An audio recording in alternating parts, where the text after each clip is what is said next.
კულტურის მინისტრი თურქეთში ვიზიტის ფარგლებში თურქეთის კულტურისა და ტურიზმის მინისტრს შეხვდა. სტამბოლში გამართულ შეხვედრაზე საუბარი შეეხო ორ ქვეყანას შორის თანამშრომლობის პროგრამის ფარგლებში ერთობლივი პროექტების განხორციელებას. ხაზი გაესვა კულტურული მემკვიდრეობის დაცვის კუთხით ორმხრივი მუშაობის მნიშვნელობას. მხარეებმა როგორც ხელოვნების სხვადასხვა სფეროში, ისე სამეცნიერო კვლევითი მიმართულებით და კულტურული ტურიზმის ხელშეწყობის კუთხით ინიციატივების მხარდაჭერისთვის მზადყოფნა გამოთქვეს.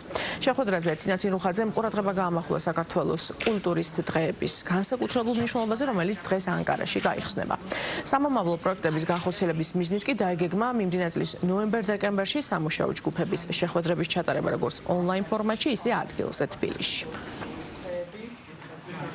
ჩვენთვის უმნიშვნელოვანესია, რომ საქართველო-თურქეთის კულტურულ მემკვიდრეობით ურთიერთობებზე ვისაუბროთ, რომ ჩვენმა მოსახლეობამ მიცოდეს, რომ ჩვენ ამ საკითხებზე ვმუშაობთ და უმნიშვნელოვანესია ის, რომ სწორედ ბატონი მეჰმეტის პირობებში ჩემი კოლეგის მუშაობის პროცესში 4 მილიონი დოლარის ფარგლებში თურქეთმა გამოყო ბიუჯეტი ქართული ძეგლების აღდგენაზე და რასაკვირველია ჩვენც არ მოვაკლებთ შრომას იმას, რომ ოსმალური კულტურული მემკვიდრეობის ძეგლებს საქართველოშიც მივაქციოთ ყურადღება. მან გამოთქვა სურვილი ასევე, რომ კულტურული ტურიზმის კუთხით ძალიან მნიშვნელოვანი პროექტები დავძრათ. შეხვედრის დროს განხილული იქნა ორმხრივი თანამშრომლობის ფართო სპექტრი, მათ შორის თანამშრომლობა კულტურული მემკვიდრეობის დაცვის კუთხით, ასევე თანამშრომლობა სამუშაო ჯგუფებს შორის, ორ უწყებას შორის არსებულ სამუშაო ჯგუფებმა უნდა